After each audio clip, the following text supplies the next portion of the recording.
Namaku Fikri. Dulu aku cuma anak kampung yang ingin mengubah nasib. Aku percaya pada agen yang menjanjikan kerja di Singapura, tapi malah ditipu dan dibuang begitu saja. Tanpa uang, tanpa tempat tinggal, aku tidur di stasiun dan hidup dari belas kasihan orang, hingga suatu hari, takdir mempertemukanku dengan Sofia, wanita Rusia berambut pirang yang datang seperti malaikat. Ia memberiku pekerjaan jadi tukang kebun di rumah megahnya. Tapi siapa sangka, benih cinta tumbuh di antara kami. Aku, pemuda desa yang tak punya apa-apa, akhirnya jadi suami dari perempuan luar biasa itu. Tapi perjalanan kami tidak mudah. Luka, ujian, bahkan pertanyaan besar soal cinta dan kesetiaan. Ini tentang rasa syukur, tentang cinta lintas budaya, dan tentang bagaimana Tuhan menulis skenario terbaik dari titik paling gelap hidupku.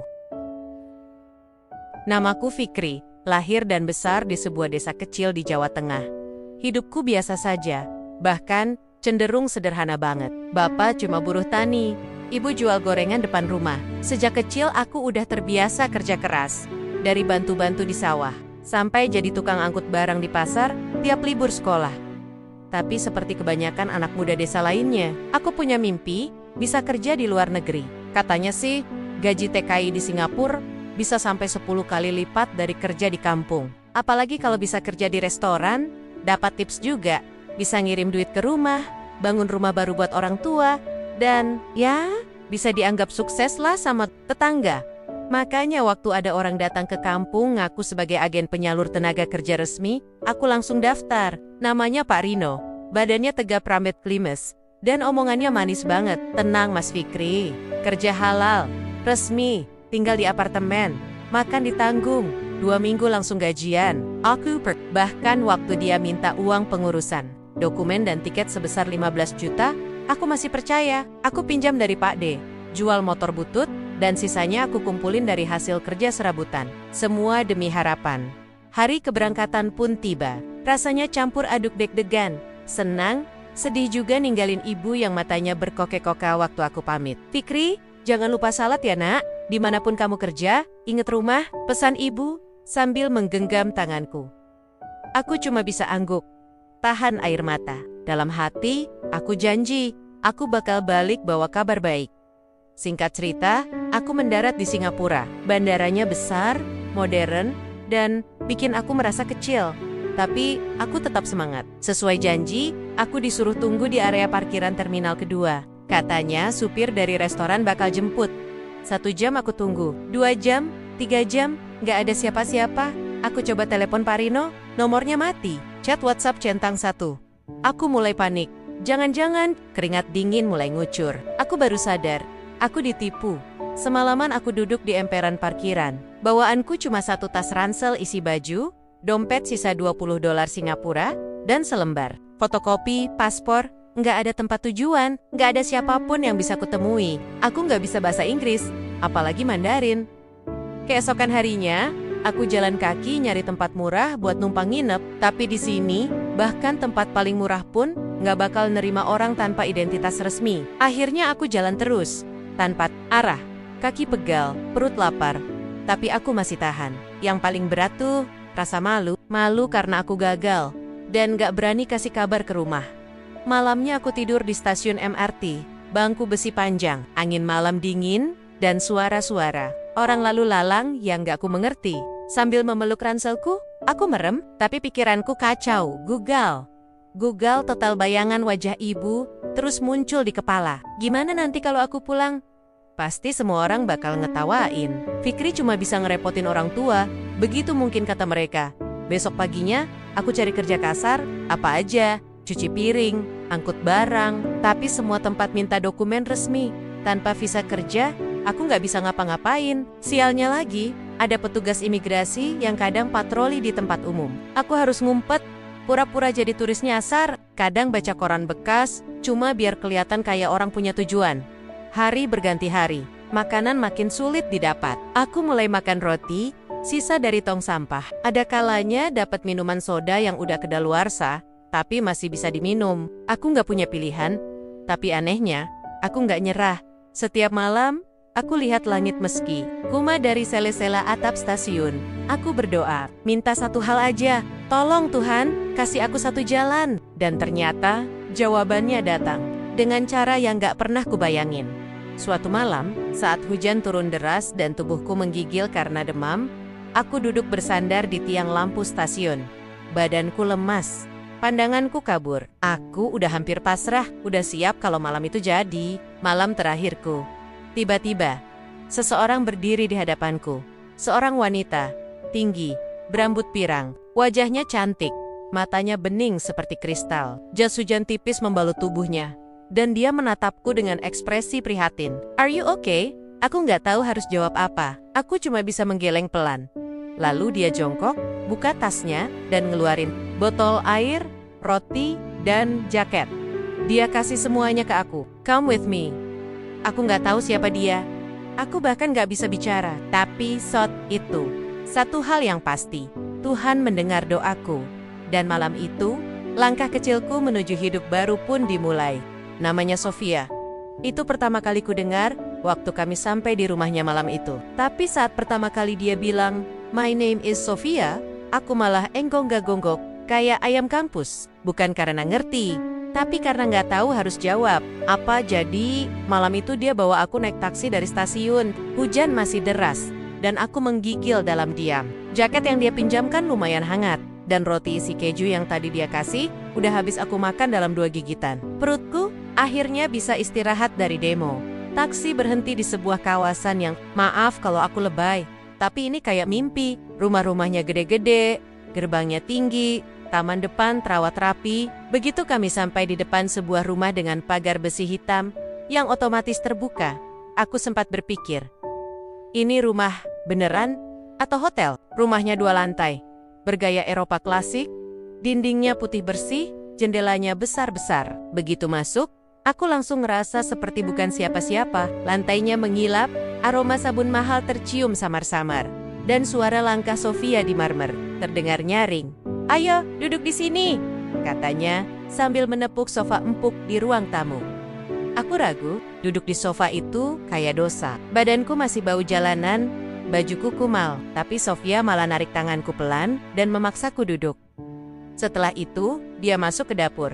Aku celingukan. Di pojok ada rak buku penuh novel. Di sisi lain ada piano hitam, besar. Di dinding tergantung foto-foto Sofia bersama keluarga. Mungkin ayah ibunya. Dan seekor anjing besar berbulu coklat. Aku belum tahu namanya waktu itu. Tak lama, Sofia keluar bawa semangkuk sup hangat dan secangkir teh. "Eat," katanya, sambil menyodorkan mangkuk ke pangkuanku. Aku cuma bisa bilang, "Terima kasih." Dia tersenyum. "Kamu orang Indonesia?" Aku langsung angguk semangat.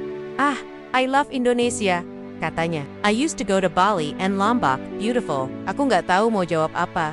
Jadi, aku senyum aja sambil menahan haru. Mungkin ini pertama kalinya dalam seminggu terakhir, aku ngerasa diperlakukan sebagai manusia. Setelah makan, dia mengajakku ke kamar tamu. Kamarnya sederhana, tapi bersih dan hangat. Ada tempat tidur kecil, lemari, meja, dan kipas langit-langit yang berputar pelan. "Kamu istirahat dulu ya, besok kita bicara lagi," ucapnya sambil mengulurkan handuk bersih dan piyama. Aku ambil pelan-pelan, rasanya aneh, seperti mimpi. Kalau ini mimpi, tolong jangan bangunkan aku. Keesokan paginya, aku bangun dengan perasaan lega. Badanku masih lemas, tapi jauh lebih baik. Saat keluar kamar, aroma kopi menyambutku. Sofia duduk di meja makan, mengenakan daster putih, rambutnya dikuncir asal-asalin. "Morning," sapanya. "How are you?" Aku jawab seadanya. "Baik," dia tersenyum. "You want to work?" Aku terdiam beberapa detik, lalu cepat-cepat angguk. "Mau, saya mau kerja." Sofia tampak senang. "Good, garden, clean, help around the house." "Oke, jawabku mantap. Dia tertawa kecil. "Tenang saja, tidak susah. Saya ajari pelan-pelan. Yang penting kamu jujur, bersih, dan tidak kabur ya." Aku senyum malu. "Saya nggak kemana-mana, Mbak. Call me Sofia." "Mbak itu apa? Kayak Miss Nona?" Gitu. Dia tertawa lagi. "Lucu kamu." Mulai hari itu, aku kerja di rumah Sofia. Bersihkan taman, siram bunga, pangkas pohon, buang sampah, kadang bantu angkat belanjaan, atau pasang rak buku. Gajinya nggak besar, tapi dia kasih tempat tinggal dan makanan. Dan yang paling penting, dia kasih kepercayaan di hari ketiga. Aku baru kenalan sama penghuni lain rumah itu. Seekor anjing betina bernama Clara. Anjing besar berbulu coklat yang awalnya kukira bakal galak. Tapi ternyata Clara justru nurut sama aku. Mungkin karena aku orang pertama yang gak takut waktu dia mendekat. Wah, Clara suka kamu, komentar Sofia suatu sore. Dia biasanya galak sama orang baru. Aku cuma nyengir sambil garuk kepala. Hari-hari berjalan pelan, tapi damai. Aku mulai belajar bahasa Inggris pelen-pelen dari obrolan ringan. Kadang Sofia sengaja ngajak ngobrol panjang, biar aku bisa tangkap kosakata baru. Sebaliknya, aku ajari dia beberapa kata Indonesia. Terima kasih, sama-sama, selamat pagi, bagus, puji Sofia. Ajarin aku ngomong cinta nanti. Ya, aku ketawa waktu itu. Tapi dalam hati, ada sesuatu yang mulai tumbuh. Inta, kenapa? Setiap senyumnya, setiap perhatiannya, terasa beda. Bukan cuma sekadar majikan, tapi aku tahu diri. Aku cuma tukang kebun yang dulu hidup dari tong sampah. Dia, wanita luar negeri yang cerdas, kaya, dan berpendidikan. Jarak kami jauh, tapi hati, siapa yang bisa atur? Dan saat senja mulai jatuh hari itu, aku duduk di taman belakang. Sofia datang dengan 2 cangkir teh, duduk di sebelahku. Aku senang kamu ada di sini, Fikri. Aku diam, tapi jantungku berdetak lebih cepat. Mungkin ini bukan sekadar mimpi. Mungkin cerita hidupku baru benar-benar dimulai.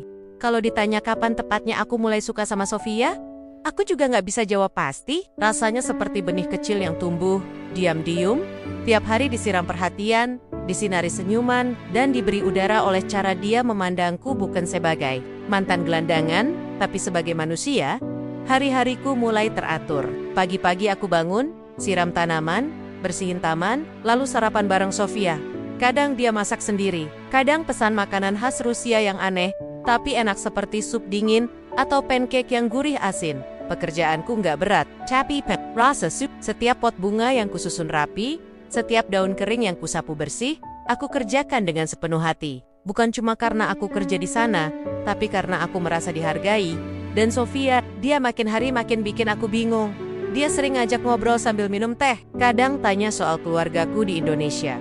Soal masa kecilku, boken tentang cita-citaku yang sebenarnya. Kalau kamu nggak ditipu dan tetap kerja di restoran, kamu pengen jadi apa, Fikri? Tanyanya suatu sore. Aku berpikir sejenak. Saya pengen punya warung makan sendiri, masak nasi goreng, soto, mie goreng yang sederhana, tapi enak. Sofia tersenyum, lalu mencatat sesuatu di buku kecilnya. Kapan-kapan kamu ajarin aku masak nasi goreng ya? Dalam hati senyumku lebih lebar dari wajahku. Suatu malam, kami duduk di balkon lantai 2. Sofia membawakan selimut tipis dan 2 gelas coklat hangat. Aku suka malam, katanya sambil memandang langit. Di Rusia, kalau musim dingin, langitnya bisa seperti ini. Tenang, sunyi. Aku ikut mendongak. Bintang-bintang bertaburan, jauh tapi indah. Kalau di kampung saya, ujarku pelan. Langit malam kayak gini biasanya, jadi waktu orang ngobrol sama Tuhan. Sofia menoleh padaku. Lama dia menatap, sebelum akhirnya berkata pelan, kamu, orang yang tenang. Ya, aku senyum. Sebenarnya nggak juga. Dulu saya pemarah, tapi waktu tidur di stasiun, saya belajar banyak. Belajar apa? Kalau kita cuma marah dan nyalahin orang, hidup nggak bakal jalan. Tapi kalau kita maafin dan ikhlas, kadang semesta malah kasih jalan baru. Sofia tekjiang. Lalu, tanpa aku duga, dia bersandar pelan ke pundakku. Malam itu, aku nggak bisa tidur. Bukan karena canggung atau bingung, tapi karena untuk pertama kalinya, dalam hidup, aku merasa berarti. Dan mungkin meski aku nggak berani mengakuinya, aku juga merasa dicintai. Besoknya, Sofia mengajakku belanja ke taman kota. Katanya, dia butuh bunga baru untuk koleksi tanamannya. Aku ikut, sambil dorong troli kecil berisi pot dan pupuk di sana. Ada beberapa orang bule, juga mungkin tumunmen komunitasnya. Salah satu dari mereka menghampiri, wanita tinggi, berambut coklat, dengan kacamata hitam besar. Oh Sofia, katanya dengan logat Inggris kental. This is your gardener. Sofia tersenyum. Yes, this is Fikri. Wanita itu menatapku dari atas sampai bawah, lalu tersenyum datar. Interesting. Mereka ngobrol sebentar, lalu pergi. Tapi sepanjang jalan pulang, Sofia diam. Wahanya, murung. Kenapa? Tanyaku akhirnya. Dia menghela napas. Teman-temanku. Mereka suka menilai orang dari penampilan, dari uang, dari status. Aku menoleh. Saya nggak apa-apa kok, Sofia. Saya udah biasa dipandang sebelah mata. Dia menatapku tajam. Tapi aku nggak mau kamu dianggap rendah. Kamu punya hati yang jauh lebih tinggi dari orang-orang yang merasa lebih hebat itu. Aku diam. Kata-katanya seperti tamparan sekaligus pelukan.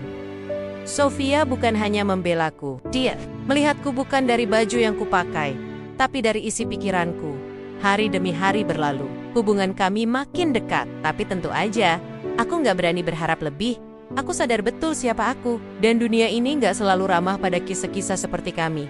Tapi perasaan, mana bisa dikekang? Suatu pagi, saat aku sedang bersihin taman depan, Sofia datang dengan dress putih dan sandal kayu. Rambutnya dibiarkan terurai. Di tangannya ada 2 gelas jus jeruk dingin. Dia mendekat, menyodorkan satu padaku, dan duduk di atas batu taman. Aku mau bilang sesuatu, katanya sambil mengaduk es di gelasnya. Aku berhenti menyapu. Dia menatap mataku. Dalam. Aku nyaman sama kamu, Fikri. Bukan cuma karena kamu bantu aku, tapi karena kamu bikin aku merasa pulang. Aku terdiam. Jantungku berdetak lebih cepat dari biasanya. Aku tahu ini aneh. Lanjutnya. Tapi, kalau suatu hari aku jatuh cinta sama kamu bakal pergi? Aku ingin jawab. Tapi mulutku keluh. Karena mungkin aku juga sudah jatuh. Tapi aku juga tahu, cinta kami nggak bakal mudah. Dan di kejauhan, angin mulai berhembus kencang, pertanda bahwa badai akan datang. Aku nggak langsung jawab, waktu Sofia bilang dia nyaman sama aku. Bukannya nggak senang, justru sebaliknya. Tapi rasa senang itu bercampur dengan takut-takut kehilangan. Takut kecewakan, takut dunia yang kejam ini nggak kasih tempat untuk cinta. Seperti kami. Sejak hari itu, semuanya terasa berubah.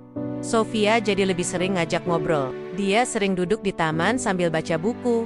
Dan kalau aku lewat, dia pasti nyuruh aku duduk sebentar aikat nimbrong. Kadang dia bawa 2 es krim.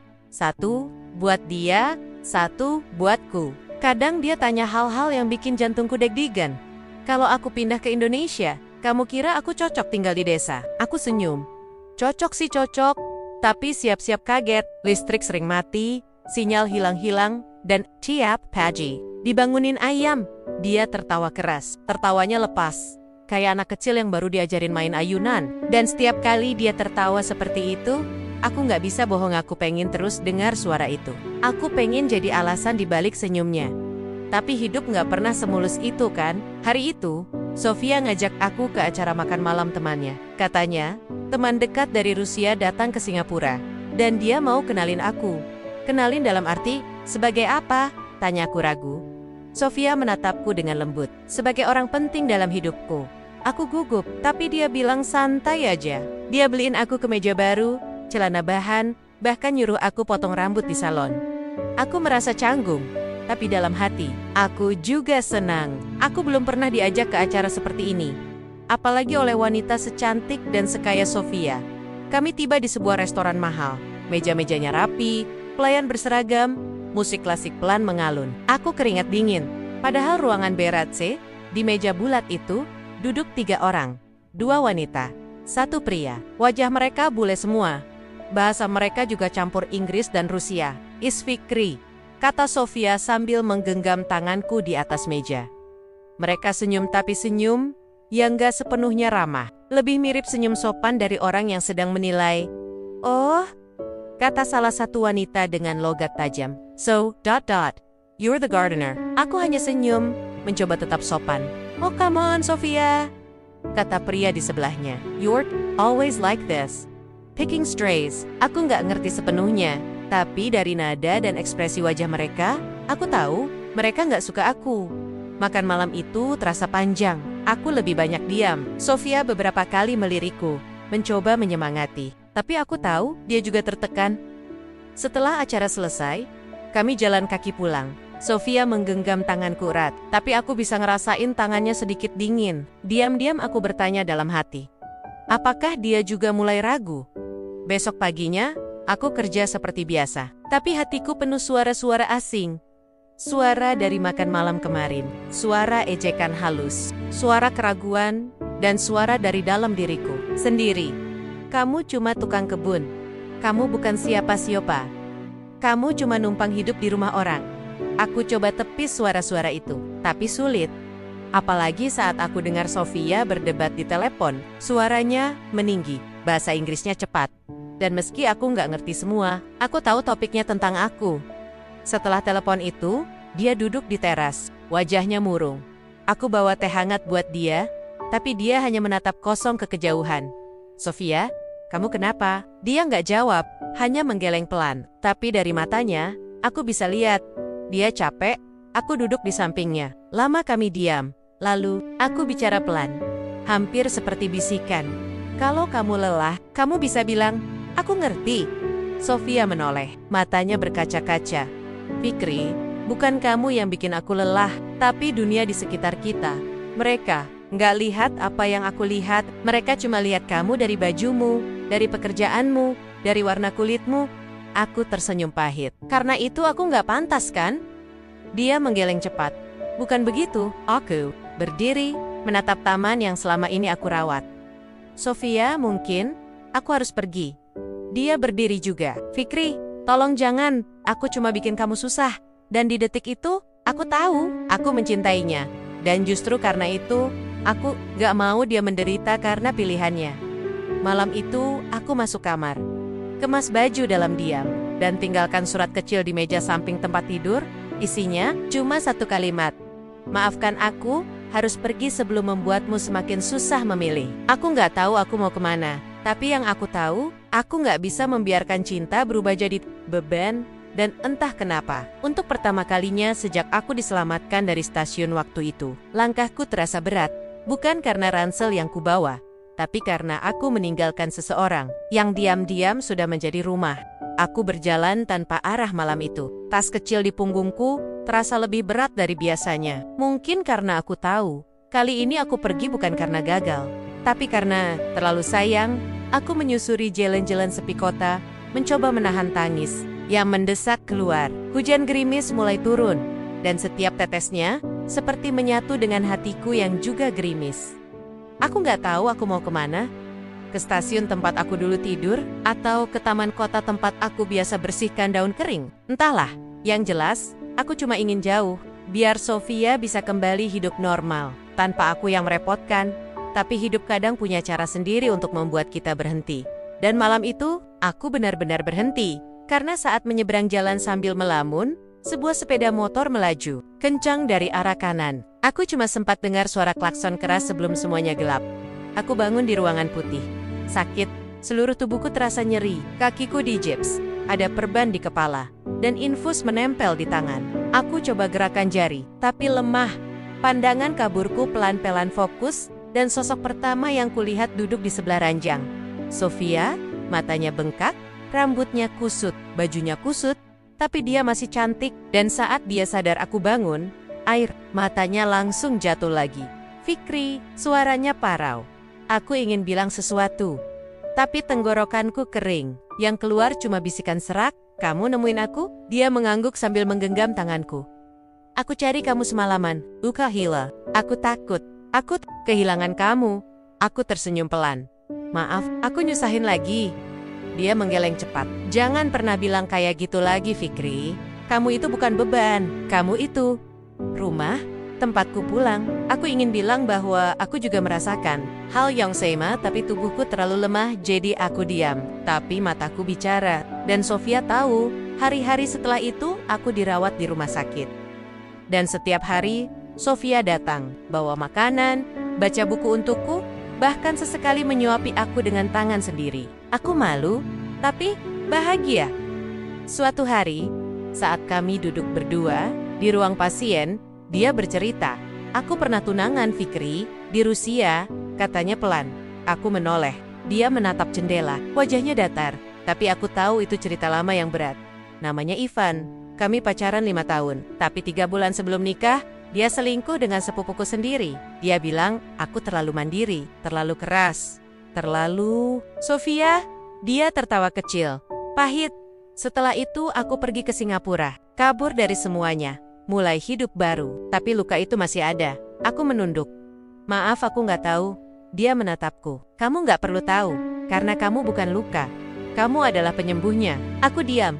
Kata-kata itu menghantam hatiku dengan cara yang lembut, tapi dalam.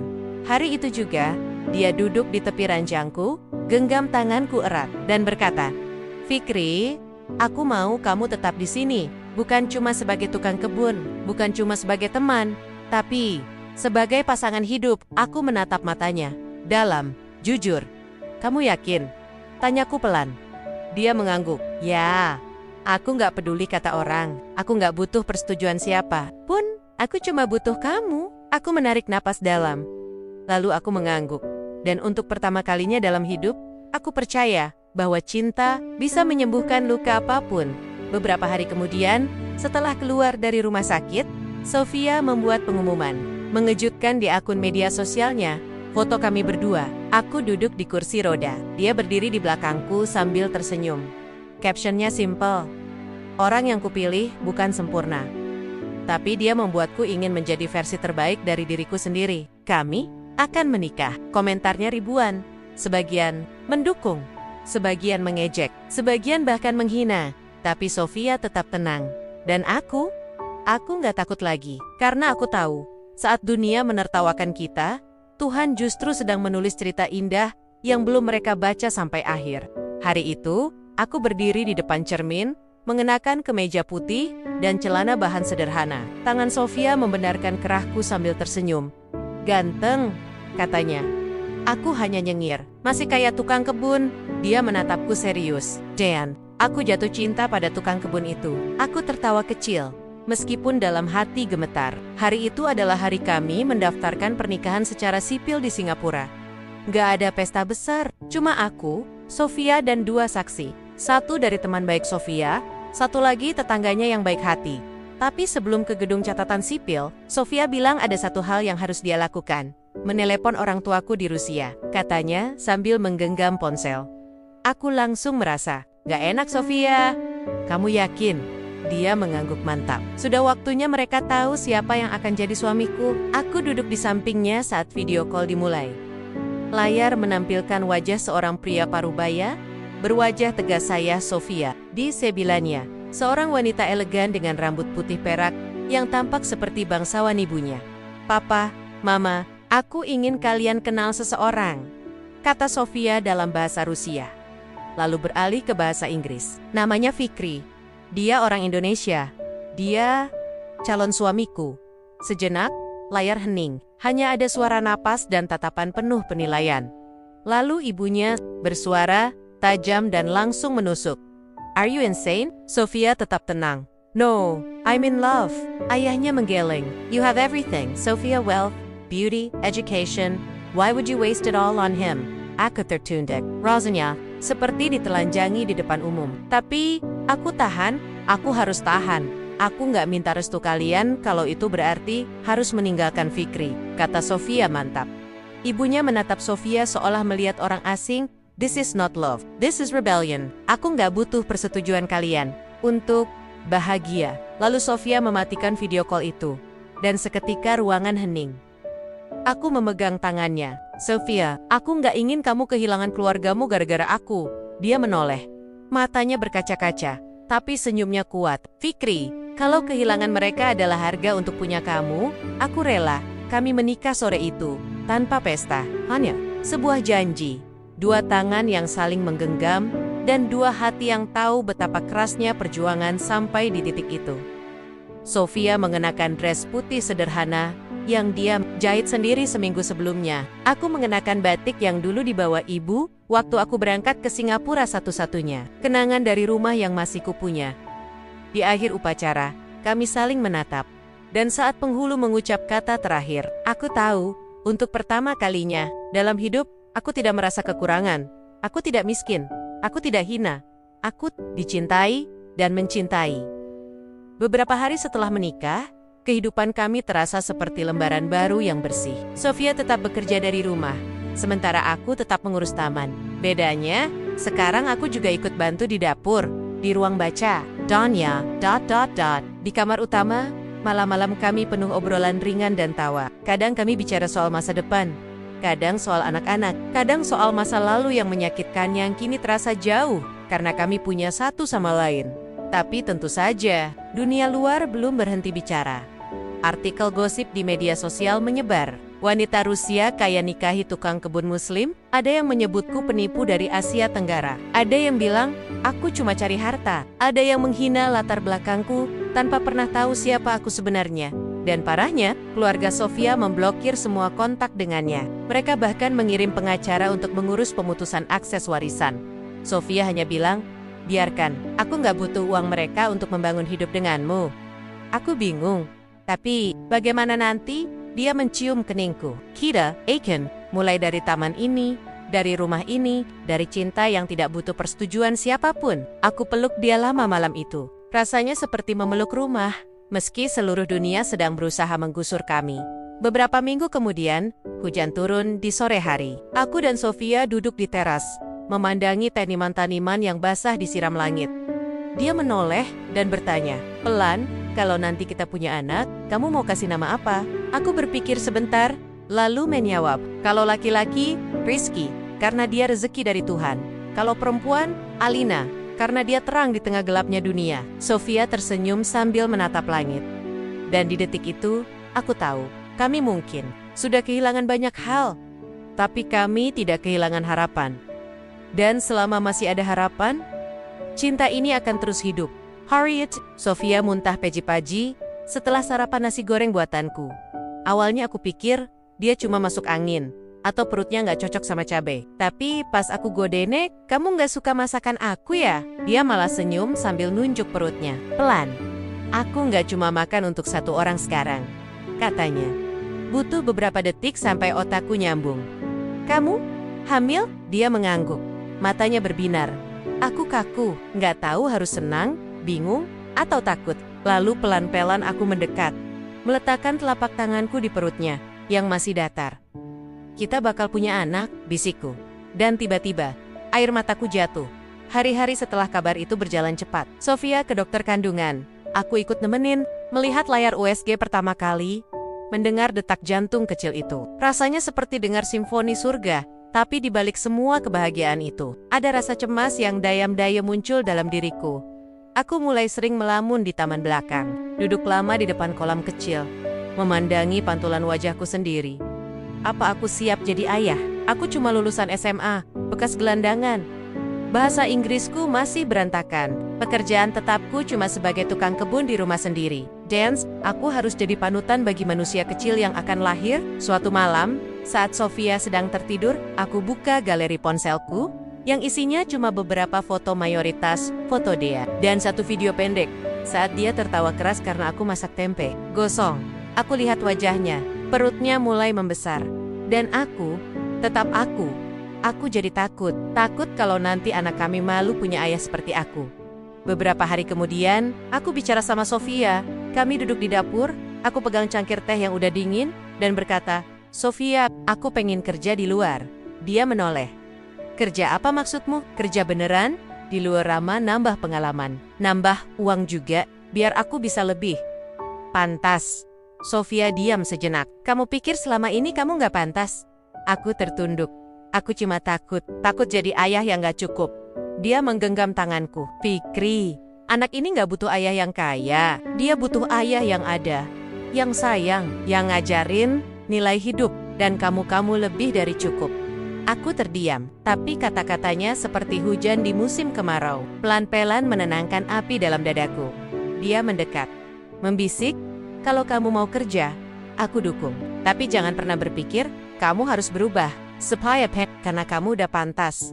Bahkan sebelum aku jatuh cinta, bulan-bulan berjalan, perut Sofia makin membesar, dan hubungan kami makin kuat. Kami mulai menghias kamar bayi, beli perlengkapan satu persatu. Sofia belajar cara gendong bayi dari YouTube, sementara aku belajar pasang popok dari video. Lucu yang kadang malah bikin aku ngakak, kami juga kirim kabar ke kampung halamanku. Ibu nangis di telepon waktu tahu aku nikah dan bakal punya anak.